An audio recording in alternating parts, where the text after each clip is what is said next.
927. I am Noble Crosby Annan. Coming up tonight, NDC direct government appointee seeking to contest any executive position to resign 6 months to election.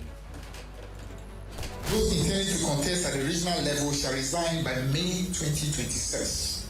And those intending to contest at the national level shall resign by June 2026. These provisions are firm, constitutional, and we enforce without exception. Tonight, we'll interrogate the implications of this directive of the party.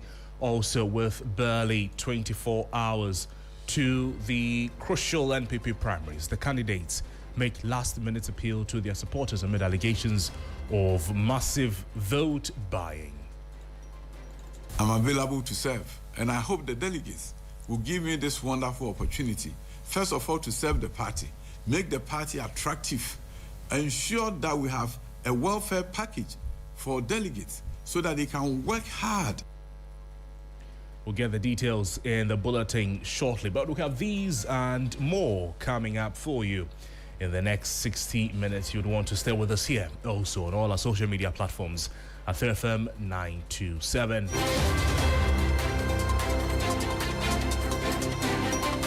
And before we get into the details of these stories, let's touch base with Noura Mohammed, so she updates us with some more happenings in other worlds. Noura, what do you have for us this evening? Good evening. My name is Noura Mohammed. First, in the summaries on Hot Edition, President John Dramani Mahama has urged African states at the Africa Trade Summit in Accra to swiftly implement economic reforms that directly promote development and enhance the security and welfare of their citizens. He argues that political freedom and democratic governance are meaningless without concerted efforts to change Africa's economies and provide the continent's citizens with sustainable means of livelihood.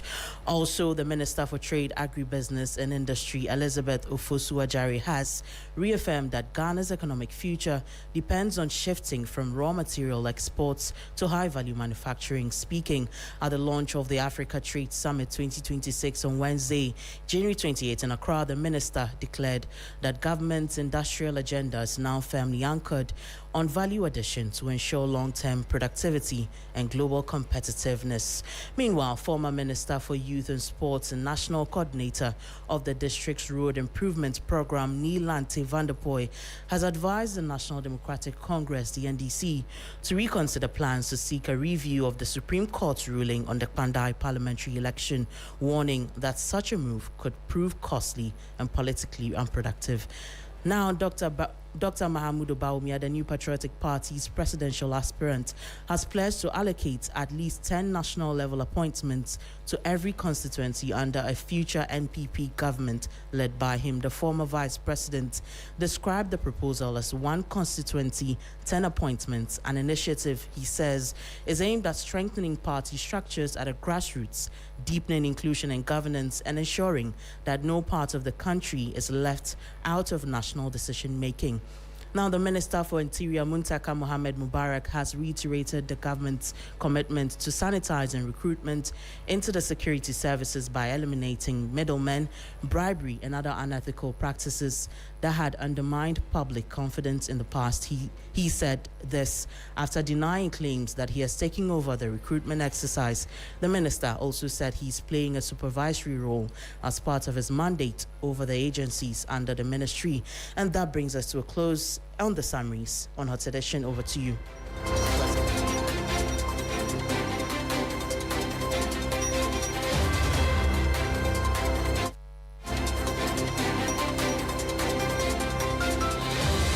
Noura Mohammed, thank you so much for bringing us those details there. Let's get into the details of some of the stories this evening, starting from here. The National Democratic Congress is giving clear guidelines and warning to persons seeking to contest a party position who currently hold an office appointed by the president or government to resign at least 6 months before filing nomination forms. NDC General Secretary Fifi Fiavikwete announced this at a press conference today. Now, in a major shift from the party's present constitution, the NDC will soon make amendments to their constitution to bar MPs from serving in government. Now, here's a list of positions which would be affected by this latest directive. Number one is for ministers and deputy ministers. Number two, we're looking at chief executive officers. And then under that, we're seeing the managing directors and deputies as well as analogous officers. Then metropolitan, municipal and district chief executives are also gravely affected by this. Well, the party has further given timelines for this directive to be effective or exit government. For constituencies, we're looking at April 2026. In the regional, we're looking at May 2026. And for national positions, June 2026. Here is Fifi Kweti addressing journalists at the party headquarters a while ago. Now, National Executive Committee approved eligibility provisions. Ladies and gentlemen of the press, pursuant to Article 54 of the party's constitution, the National Executive Committee has approved the following general provisions under Section H of the guidelines for the elections. 1. Any person seeking to contest for a party position who currently holds an office to which he or she was appointed by the president or government must resign from that office at least 6 clear months before filing nomination forms. I think that again. Any person seeking to contest for a party position who currently holds an office to which he or she was appointed by the president or government must resign from that office at least 6 clear months before filing nomination forms. 2. Chairpersons or members of boards or persons in analogous positions are exempt from this restriction. Why? Because they are not full-time employees. Those who are full-time employees are affected, and the following are those who are affected. The affected officers under paragraph 1 include, they are not limited to: A. Ministers and deputy ministers. B. Chief executive officers, managing directors, their deputies or analogous officers. C. Metropolitan, municipal and district chief executives. So those are the 3 main categories that we mentioned. I take them again. The affected officers under paragraph 1 include, they are not limited to: A. Ministers and deputy ministers. B. Chief executive officers, managing directors, their deputies or analogous officers. C. Metropolitan, municipal and district chief executives. Now, the official guidelines for the elections will from today be made public. So all of you will be able to have access to them. Now, for the avoidance of doubt and for absolute clarity, those intending to contest at the constituency level who fall in the category I just mentioned, the 3 categories I mentioned, those intending to contest at the constituency level shall resign by April 2026. Those intending to contest at the regional level shall resign by May 2026. And those intending to contest at the national level shall resign by June 2026. These provisions are firm, constitutional, and we enforce without exception. So please don't even bother to come and see whether you can plead to be exempted, because there's no plea in this matter.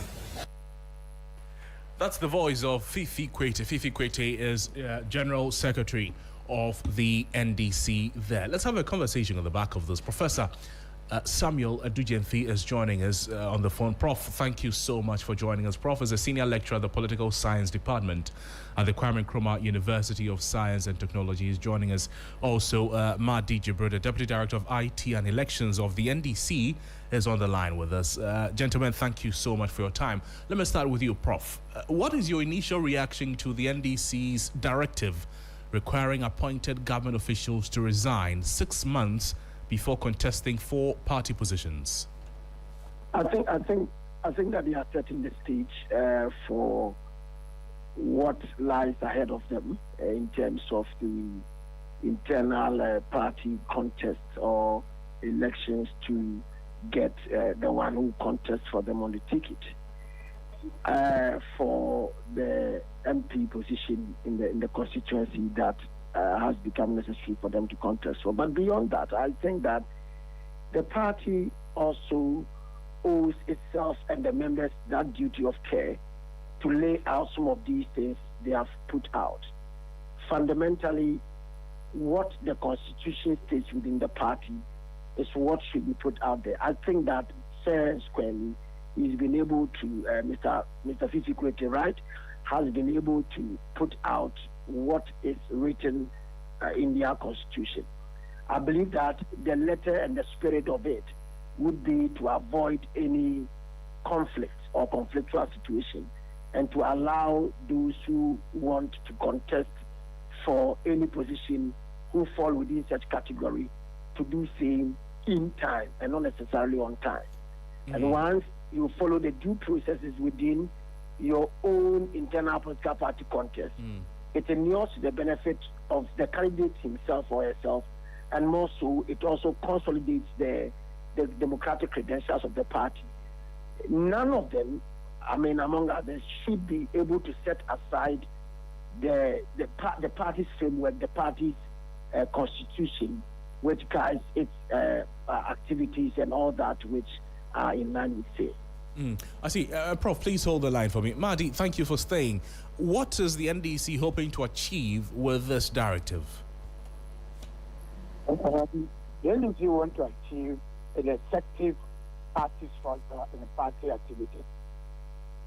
Early this year, after the appointment of some of our colleagues, there was a discussion of for those who have gotten appointment to resign their position as executive, so that we can fill the gaps. So as party ways to run. But at that meeting, because it is the same people who are also to approve it, it was rejected at the neck. So because we are now going into the new election, party decided that this one, let's put it, because the experience we have so far gone through in the last 1 year, it is inactive executives.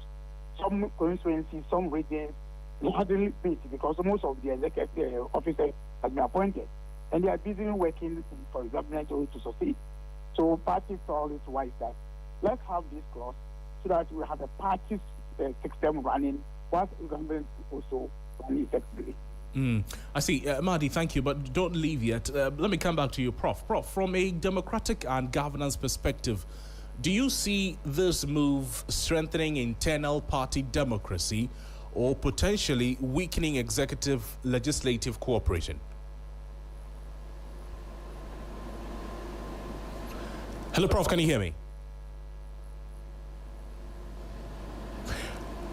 Professor Aduyefi, are you on the line, sir? Unfortunately, we... Can you hear me? I can hear you now, Prof. I can hear you loud and clear. Yes. If you look at it from the macro level analysis, the status level analysis, if the people within the state decide to jettison the constitution of the state, it leads to anarchy. Respectfully, if you look at it at the micro level analysis, here at the party level, right, or institutional level analysis, if the framework, the constitution, the policy, which guides the institution, if they are set aside and people decide to do what they want to do, it creates a form of cacophony, it creates conflictual situations, and it does not augur well for the party. It does not allow it to leverage within its own internal constitutional arrangement. It makes the party ungovernable and chaotic. And so if the party is doing this today, then they are setting the record straight to allow for the party's policy or constitutional or internal framework to serve as an undergirding for any superstructure they want to build their own. So I think it's the right way to go. Let actors, whether within the current context, learn from it. If there are breaches, there are ways for remedies. What the constitution of the party says should be adhered to into with no encumbrances. That's my view. Right. And the party also plans to amend its constitution to bar members of parliament from serving in government. My question then will be, what problem is the NDC trying to address with this proposed amendment? I mean, you're talking about the constitutional review arrangement to bar parliamentarians from being members of the executive. Is that a point? That's the point, sir. Yes. The strictest sense, Baron de Montesquieu has taught us separation of power, the concept of absolute separation where the legislature serves as a check on the executive, either in terms of direct governance structures or better still, in terms of serving as a check on finances, ad hoc standing committees and all, playing a role to make sure that the executive does not have a field day to do whatever it wants and even to become capricious in its ways. What we have seen historically in this country with the current constitution is that these parliamentarians have almost become subservient to the executive. How can you hit the head of the one in whose mouth your hand lies, the one who is feeding you? How can you dictate to or challenge his authority? If we want, if you like, a more fluid democracy, a more strong and robust democracy, we should begin to look at the strictest sense of separation, where even though you may be a member of the ruling party, if you are in parliament, you may have a reason to have dissent. But when you are waiting to have an appointment from the executive, you'll be a good boy or a good girl. And I think that in itself does not reflect on the original motive of separation of powers. And from day one, when the Speaker Babin had his first Speaker's Breakfast Forum at Lancaster, Kumasi, I had the opportunity to speak as a discussant when my senior brother H. Prempe was the keynote speaker. The central argument I put out then, which I still stand by, is that what would make Ghana work and develop is to have a parliament that is not a rubber stamping one, which is able to live outside from the direct influence of the executive. Right. And Prof, I'll come back to you. But Madi, I'm sure before this announcement was made, there were some discussions, some engagements here and there. What was the general reception of the affected people, members of parliament and government appointees, MMDCEs, CEOs and their deputies, the category of people affected? How did they react to this news before it was broadcasted? Let me say the conclusion at the neck. And even though there was some engagement, there was some proposals for this point. Initially, those who are in an appointment level, when they came to NEC, they fought against this position. But at that time, we wanted them to resign. But the argument then was that they were voted for 4 years. So if there's anything to happen, then we should wait until they finish their 4 years. But this time around, when we send the same proposal for the new election guidelines, the same executive will now approve these guidelines. So I would say generally the party accepted this proposal. It should be a guide to the party. Having been in power before in 2016, 2012, the experience we went through with executive in power and same executive also occupying party positions. The challenge we have, and going forward, we believe that if you have this separation of power, it will help the party to go forward. And so, Prof, based on the response from Mahdi Jibril, do you anticipate any legal or constitutional challenges to this directive, either within the party or at the national level?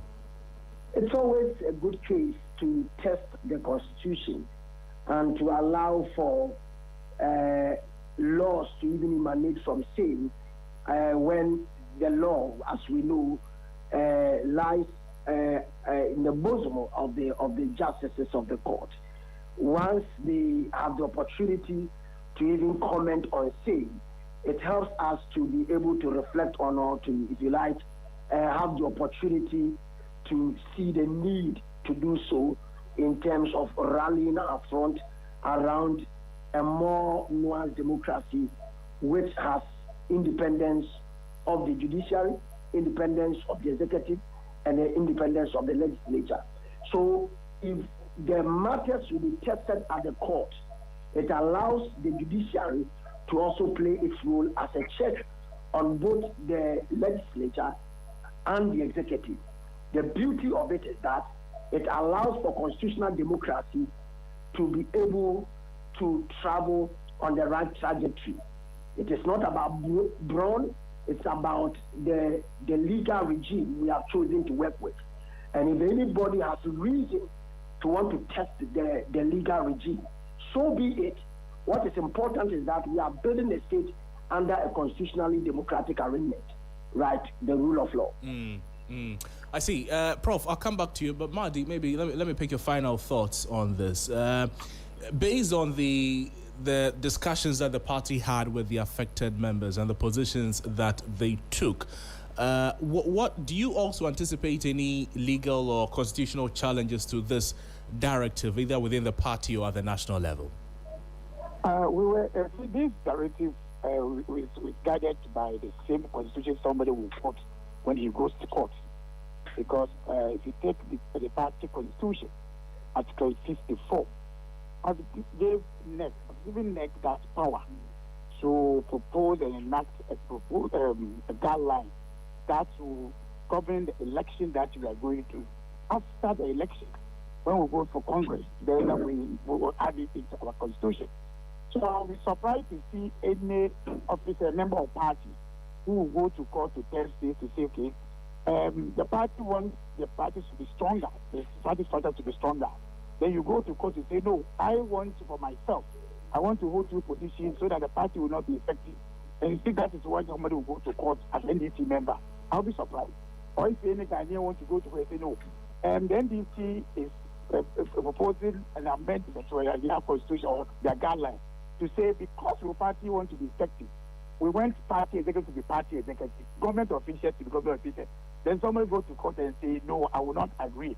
They should allow people to hold one position. I'm not saying that, yes, people can go to court to test court the laws, but I'll be surprised if any judge will rule for the same court for this. Mahdi, I'd like to thank you. Thank you so much for your time. But finally from me, Prof, and if you could, I'm putting two in one here.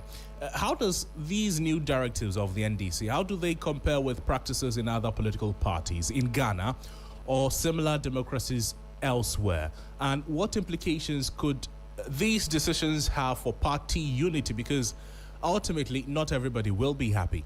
And the NDC's electoral fortunes going into the next general elections or in their efforts to, elect party executives. Yeah, I think just to stick with the NDC in the meantime, the fact that they have decided to go towards this tangent, I believe it is to allow them to build on the party structure and build on a kind of mechanism that would allow them to have, if you like, a smooth sailing front going forward. If it is something they have agreed upon to work with, then it is something they must continue to push and to ensure that individuals who have dissent can also challenge same and allow it to even become more robust when there is a need to have amendments here and there or strengthen aspects of the clauses that form part of the whole codification. But beyond saying, I think that the MPP and the other political parties have their own unique constitution, right, which they work with. I think, learning from what the NDC is doing, there is always a way to ensure separation of powers.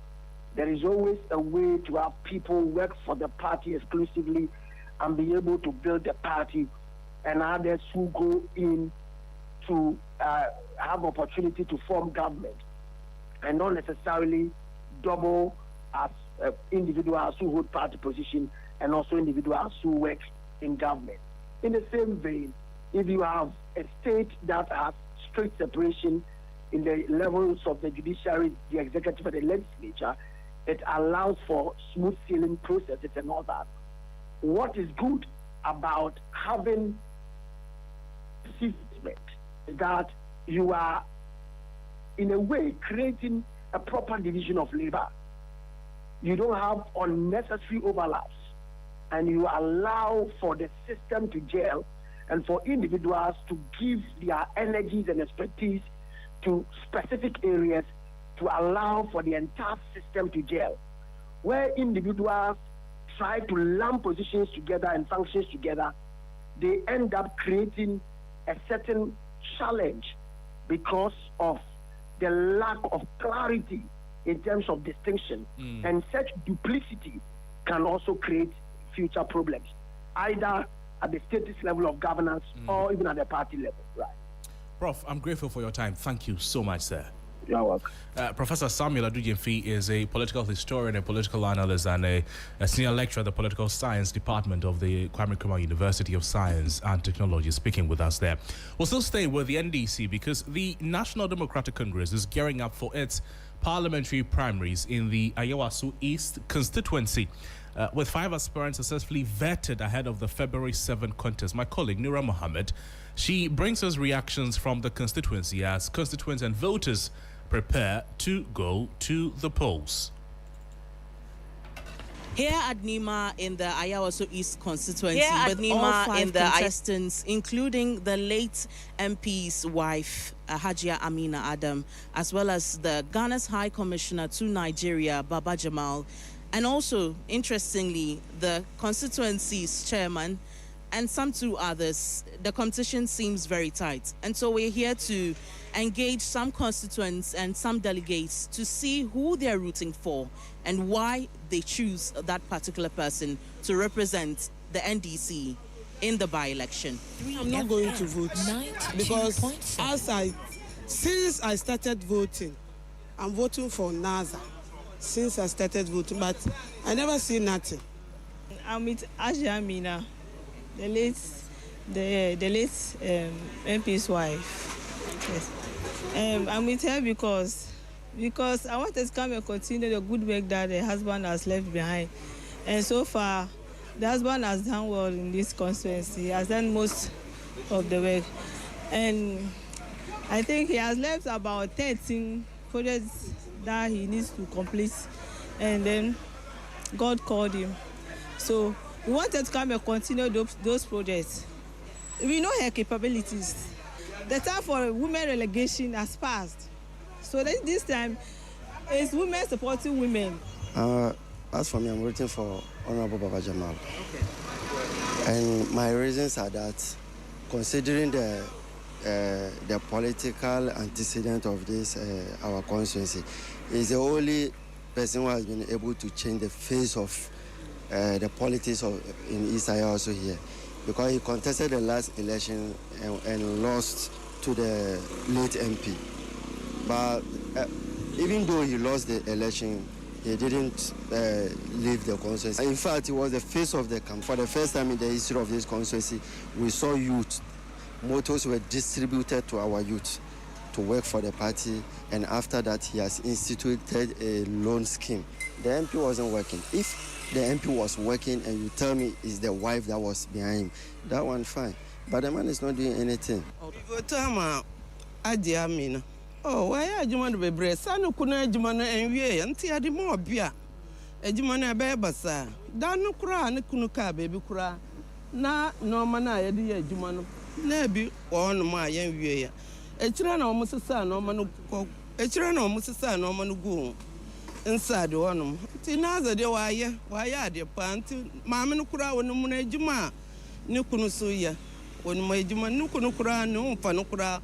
On the babya say obuka babya na say awura na say bibi kura one friend no akoye bibia.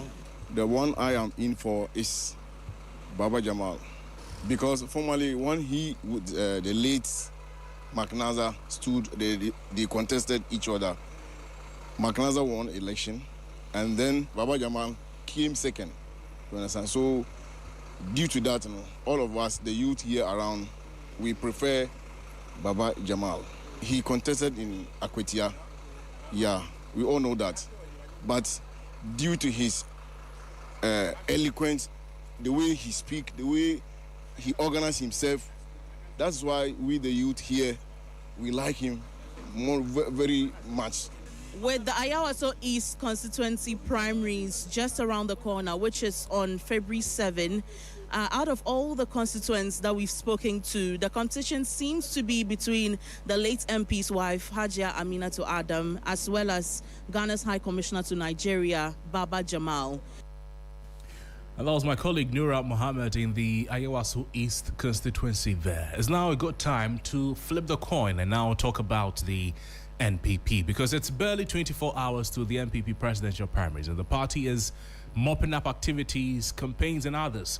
The contest for the flag bearer position will see candidate Japan, former Vice President Dr. Baumia, Engineer Kwabneji Japan, Dr. Yawase Aduchum, and then Dr. Brian Champon vie for the flag bearer positions. The event is expected to attract party executives, delegates, and members from across the country, and it signals a key moment in the party's roadmap to the next polls. The ceremony will mark the conclusion of the MPP's internal electoral process and formally launch the party's campaign preparations ahead of the 2028 general elections. Well, ahead of the primaries, the former Education Minister, Dr. Yawase Aduchum, he has been speaking, promising livable wages and unifying the party when elected. Nation will be left behind. That is why I come to this with a greater sense of urgency. A 24th century president must have some attributes. An attribute where you really know what it takes to transform a country. We've looked at the case of Singapore. Transformation through industrialization with a strong STEM-based education regime. Singapore did it. China, under Deng Xiaoping, decided to embark on transformation. After visiting Japan, he came back to China. They began to transform education. They began to introduce STEM education. They set a goal to produce 50,000 engineers a year. Then move on to 200,000, 800,000. Now we know what has happened in China. The rest is what we call history. India is moving. India says by 2047, they will be a developed nation. Our nation, Ghana, I am here. I'm available to serve. And I hope the delegates will give me this wonderful opportunity. First of all, to serve the party, make the party attractive, ensure that we have a welfare package for delegates so that they can work hard when we are in government or out of government. This is what I seek to do, to make sure that after we work so hard, party can also, the government, through the president, through the party, back to the party, will be able to support you. So I'm here to serve you, delegates. Dr. Yawase Aduchum there, who is delegate in the Ashanti region. Well, he is in the race with Dr. Brian Champon, Kennedy Japan, as well as Engineer Kwabne Japan. There's also Dr. Brian Champon, like we've mentioned, and then Dr. Baumia is also in the contest with him. Well, the others, including Kennedy Japan, Brian Champon, and the party leadership, they have scheduled a national address between 6 and 9 p.m. tonight. So, between 6 and 9 p.m., Dr. Brian Champon and then Kennedy Japan, as well as the party leadership, they have scheduled national addresses tonight. While at it, Election Watch Ghana, an election observer group, is warning against what it describes as possible unprecedented vote buying ahead of the MPP presidential primaries. The election observer group says the situation, if left unchecked, may gravely affect the integrity of the country's democratic process, which is under serious threat. Let's take a look at the statement from Election Watch Ghana. And this is what they say, that their findings show that serious candidates are allocating substantial resources, reportedly between 150 to 200 million cedis cash, to influence delegates and their decisions through lavish offers, including hotel accommodations, transportation, feeding, and per diems. He continues to say that, and we'll continue with a statement from Election Watch Ghana, and it says that such practices not only compromise the fairness of the election, but also jeopardize the unity and stability of their party. And they're talking about the NPP and then the nation as a whole. They are urging the Electoral Commission to take immediate action to address these irregularities and ensure a level playing field for candidates.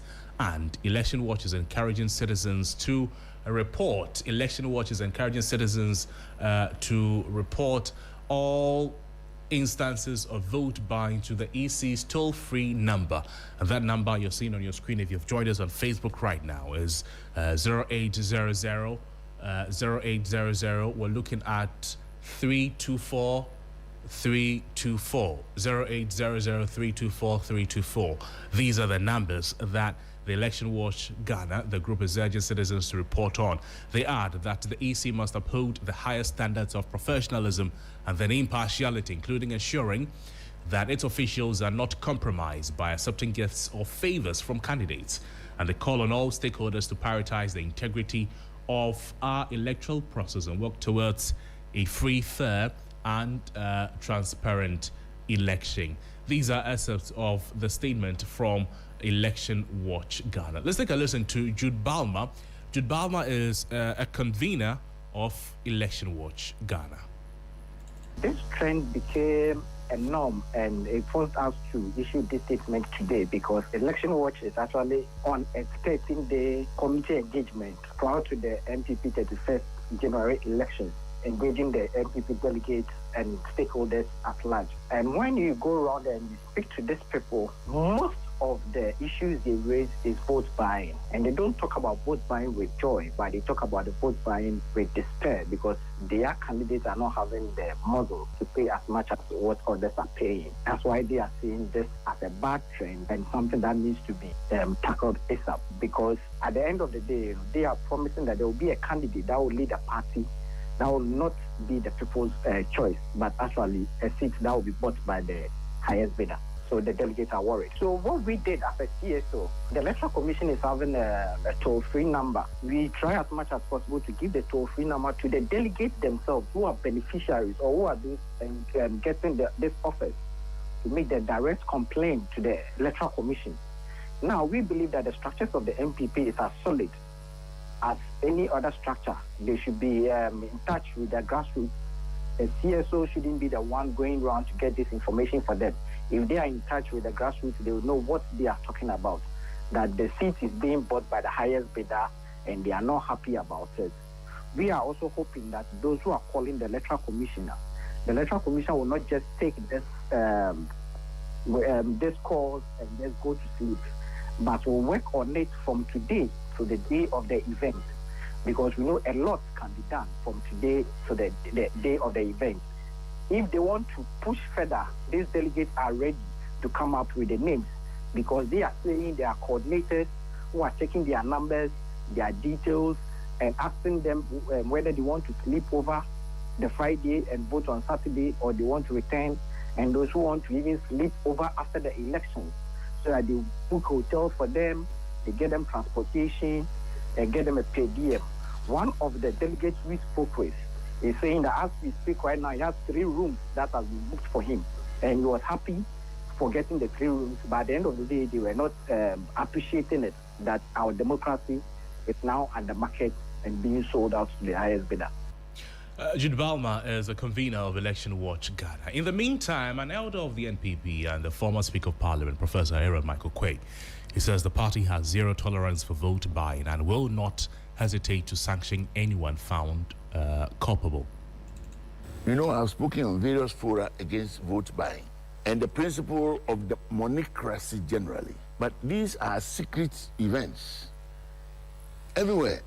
In the national election, votes were bought, we are told. So possibly the elections may not be any fair matter and fair. about vote buying, I personally condemn it because these things don't help to promote democracy. But it's not peculiar to this particular Congress in any way at all.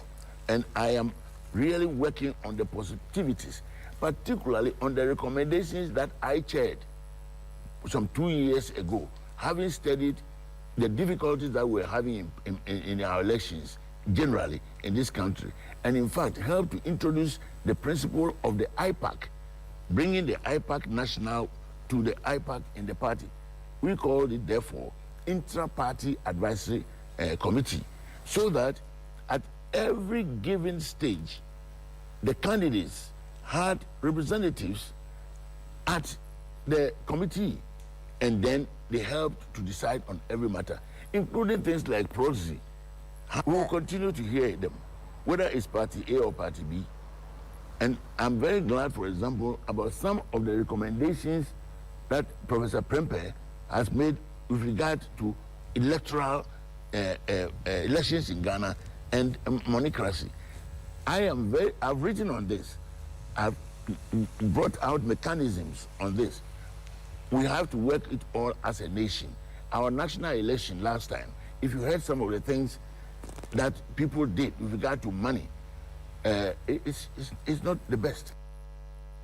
The voice of Professor Aaron Michael Quay. Professor Aaron Michael Quay is a former Speaker of Parliament there reacting to concerns of vote buying ahead of the NPP's primaries. We'll be having a conversation on the back of this because we'll be speaking with a political scientist, Dr.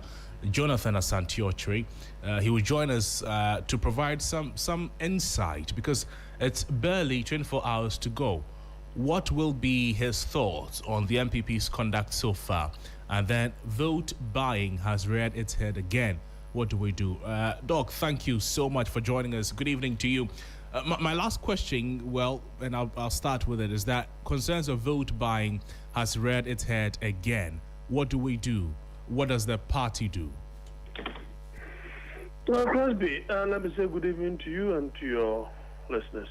The unfortunate thing is that those at the helm of affairs of the party have their own interest.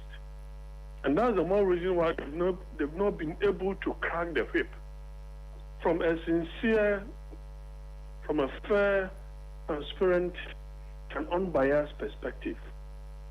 And so, like, what happens if a particular member of the party speaks, then you see that people are hurriedly trying to sanction that person. When another person speaks otherwise, then you see that the party is quiet. So if that is the case, it is going to be difficult, exacting the kind of sanctions that can be used against these vote buying processes. And so it is equally as difficult as what happens in our daily system, where people, corrupt the processes, the system, and once it is done in secrecy, it becomes a little much of a difficulty trying to find out who is doing what and the kind of sanctions that can be exacted against these people. And Doc, finally, with barely 24 hours to this all-important election, what can change? Well, you see, architecturally, I don't see anything changing because the organogram or the architecture that has been put in place, favors the Tabaumia because we are looking at an election that is from the top to the bottom. Now, this top to the bottom approach, this was the architecture that was in place when Dr. Baumia was elected. The only thing that has been done is some amendments that have led to some inclusion or some inclusion of certain, demographies. Now, if you look at those demographies that have been included, mostly, if not all, side with the establishment. So if that is the case, I don't see anything new happening. Now the other thing probably that could bring something new is the fact that the grassroots that resonate well with Mr. Kennedy Japan, if they want to put their mouth where their money is, then that will be the source of the surprise. But if there's going to be any surprise, then that will be a situation where there's going to be a tie or we do not have an absolute winner, and probably they may have to go for a runoff. If that happens, the Tabaumia will lose. Doc, thank you. Thank you so much for your time, sir. You're welcome. Dr. Jonathan Asante-Okyere is a political analyst we engaged with there. Meanwhile, the Eastern South Police Command has warned individuals and groups planning to disrupt the opposition, the MPP's primaries, to abandon the idea or face its force. The Eastern South Deputy Police Commander, DCOP Phyllis Osei, declared the command's readiness to ensure a peaceful exercise during a show of force at Chibi. We have the three-tier approach. So we have placed men in the inside perimeter. Then we have the middle and then the outer. So before you can penetrate through to the inner, then it means that a lot of things may have gone wrong. And so it will be very, very difficult unless the person may be using a drone to drop a human being onto the ballot box. No macho man is expected to be there. Please, if you're a macho man and you have been given any assignment, please don't try it. So without accreditation, nobody will be permitted to enter polling station. Our men are ready. With assurance, I can tell you that we are ready. And please, if your intention is to come and cause trouble, be rest assured that we are going to deal with you. We will not countenance any trouble in the region. We want peace before, during, and even after the election. That's our mandate, and we are going to go strictly to our mandate. The voice of DCOP Felix Osei. She is the Eastern South Deputy Police Commander speaking with us there. Let's do some other stories tonight, because an average of 44 lives are lost every day due to terrorist attacks in West Africa, with about 8 attacks recorded each day within the sub-region. This was revealed by Ghana's Foreign Affairs Minister Samuel Okudzeto-Ablakwa, who noted that the sub-region has become the global hub for terrorism activities. The minister revealed this grim picture at the high-level consultative conference on regional cooperation and security in Accra, attended by security chiefs from member states within the region, including Burkina Faso, Guinea, Nigeria, Mali, amongst others. The two-day conference is aimed at preempting and strategically confronting the threat of terror within the region. The challenges we face are not confined to a single nation. Extremism in the Sahel, piracy in the Gulf of Guinea, trafficking across porous borders, and the silent erosion of resilience in our communities are threats that transcend national borders. They remind us that no state can stand alone. Our strength lies in unity, in pooling our wisdom, and in the courage to act together. It is totally unacceptable that we do not have an agreed regional vehicle to address this trans-border challenge. And that is why we have convened this meeting as leaders determined to find a lasting solution to this threat. We meet at a time when the sub-region faces deep structural pressures: violent extremism, terrorism, instability, climate stress, food insecurity, and youth unemployment converge, creating vulnerabilities that extremists and criminal groups exploit. Intelligence, therefore, cannot be confined to kinetic threats alone.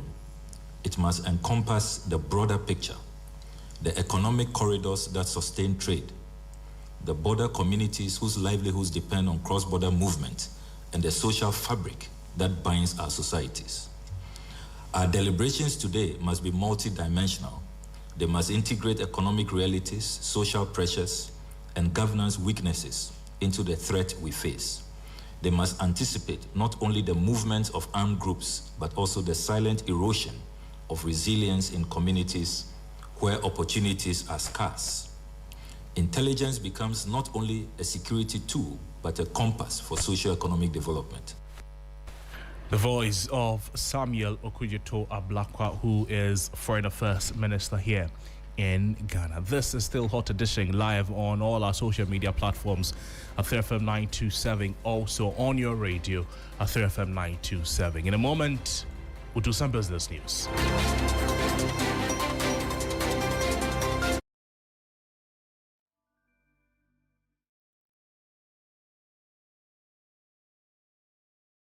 In business tonight, the Ghana Union of Traders Association has strongly condemned government's decision to enforce a mandatory police policy on insurance coverage for all imported cargo, describing the move as a unilateral directive issued without sufficient stakeholder consultation. Public Relations Officer of GUTA, Joseph Paddy, expressed deep concern over the policy, which is set to take effect on February 1. GUTA argued that the National Insurance Commission, NIC, and the Ministry of Finance are unfairly penalizing businesses by forcing them to use local insurers who may lack the global track record or financial capacity to handle high-value international risks. One of our challenges as a business committee is that some of the product that we get from our partners abroad is given to us on credit. And because we don't have much interest in it, almost about 90% interest is from our suppliers. And therefore, they want to ensure to make sure of their safety and security. So if you are not asking us to pay the insurance here, what do we tell our suppliers abroad? Insurance must not be mandatory on a business community. It should be a choice by the importer or the exporter, and who he wants to insure with and where he wants to insure his products. Public Relations Officer of GUTA, Joseph Paddy, is worried about perceived double standards of the insurance industry. One of the things we've seen with these insurance companies is that when we're asking them to come and insure our shops in the market spaces, they tell us the high-risk area, they don't want to come in there. But the same insurance company want to insure our goods that is coming from abroad by sea. And we know when you talk of transport security, one of the safest transport security is by sea. And that was a report by my colleague Evelyn Tengma there. Before we go and make way for sport, GUTA has welcomed the latest cut in the policy rate, praising the central bank governor for suggesting his ambition of achieving a single-digit rate before the end of his tenure may be within reach. The Bank of Ghana announced a reduction in the policy rate from 18% to 15%, a move that has been well received by the business community. At 15%, the rate is now at its lowest level in 4 years, surprising many economists who had expected a more cautious approach. Since July last year, the central bank has lowered its main lending rate by a cumulative 12.5 percentage points, citing improved macroeconomic conditions. Governor Johnson Esiama said the Monetary Policy Committee's majority decision reflected confidence in Ghana's economic outlook, with inflation remaining under control. Speaking to 3 Business, GUTA President Clement Boateng described the announcement as welcomed news for traders and businesses across the country. Before the committee meeting, and I even told the person that I don't expect any increments, but rather I even still want them to maintain it or even decrease it. And right to my words, they decrease it by 250 basis, and I think it's a welcome news. So what we want the BOG to do as a regulatory body is also to impress upon the commercial banks to also try and reduce their lending rate. The governor had earlier indicated his intention to bring the policy rate down to single digits before leaving office. Mr. Boateng believes that target may be achieved sooner than expected. Things are going. I'm sure that before he exited, we'll be able, to achieve that goal. And if we are able to do that, then on businesses, for them to be able to, borrow at a very moderate, lending rate, and then be able to expand their. Well, that's it for the business segment here on Hot Edition on 3FM 92.7. Sports is up next with Oriku Ampofo. Stay with us.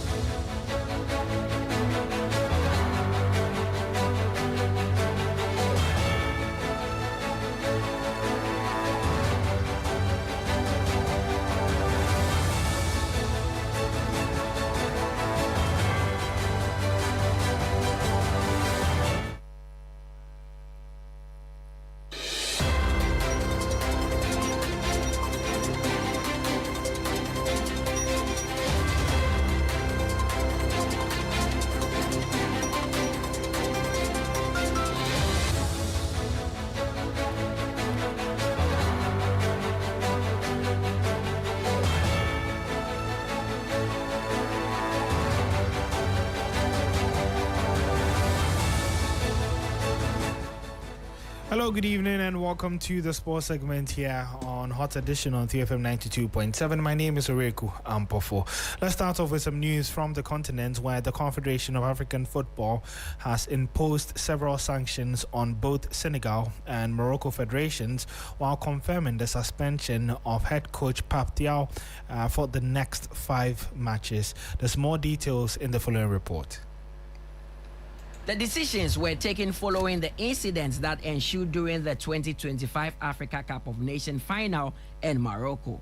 The final, played in Rabat, was interrupted for over 15 minutes as Senegal attempted to abandon the pitch following Congolese referee Jean Indala Ngambo awarding a late penalty for Morocco. CAF have finally acted to the incident by suspending Coach Thiaw, who was seen instructing Senegal players to return to the locker room after a penalty was awarded.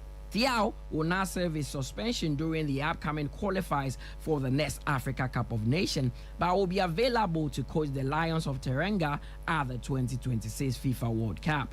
CAF further sanctioned Senegal players Iliman Ndiaye and Ismail Assar for 2 CAF matches for unsporting behavior towards the referee. The African football body has imposed Senegal FA with a fine of $300,000 for the improper conduct of its supporters. The Senegalese FA was also fined $300,000 for the unsporting conduct of their players and technical staff.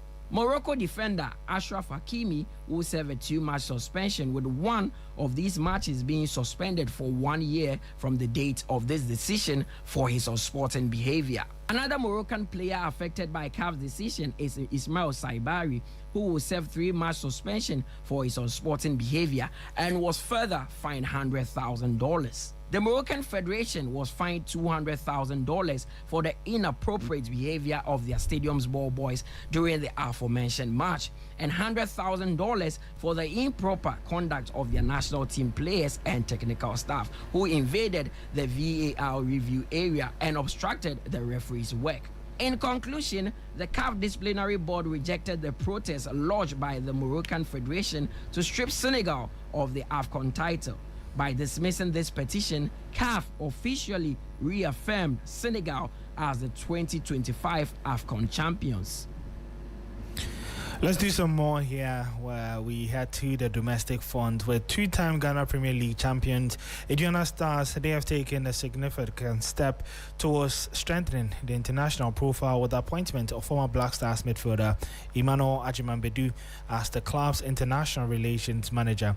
The appointment was officially confirmed on January 28, 2026, with the 2009 Under-20 World Cup winner also taking up the additional role of Pathways and External Relations Officer. Agyemang-Badu brings a wealth of experience to the role, having enjoyed an illustrious playing career that spanned across Ghana and Europe, as well as years of service with the national team. Aduana Stars are currently third on the league log in the Ghana Premier League. Now, before we go, Ghana midfielder Majid Ashmeru is set to join Raul Latlouvière on a 6-month loan from Anderlecht to gain play time. The 28-year-old has signed his contract and is completing his final formalities as the medical is set to take place on Friday. Ashmeru hasn't featured for Anderlecht's first team this season after recovering from a muscle injury, making just 4 appearances for the under-23 side. With limited opportunities, he chose Raul over other offers from Denmark, Turkey, and other European clubs due to the familiarity and proximity to the family. Anderlecht will pay his full salary during the loan. At Raul, who sits 13th in the Jupiter Pro League, he's expected to play a key role in their relegation battle and link up with fellow Ghanaian international Jerry Afriyie. Regular minutes are crucial for Ashmeru as he looks to regain form and stay in contention for Ghana's Black Stars ahead of the 2026 World Cup. That's how we wrap up the sports segment here on Hot Edition on TFM 92.7. My name is Ore Kwampofo, and you can get some more sports updates on our social media handles at 3SportsGH. And this is how we also bring to an end Hot Edition here on TFM 92.7. You can also join us again on Friday for more news on the continent, the globe, and Ghana as well.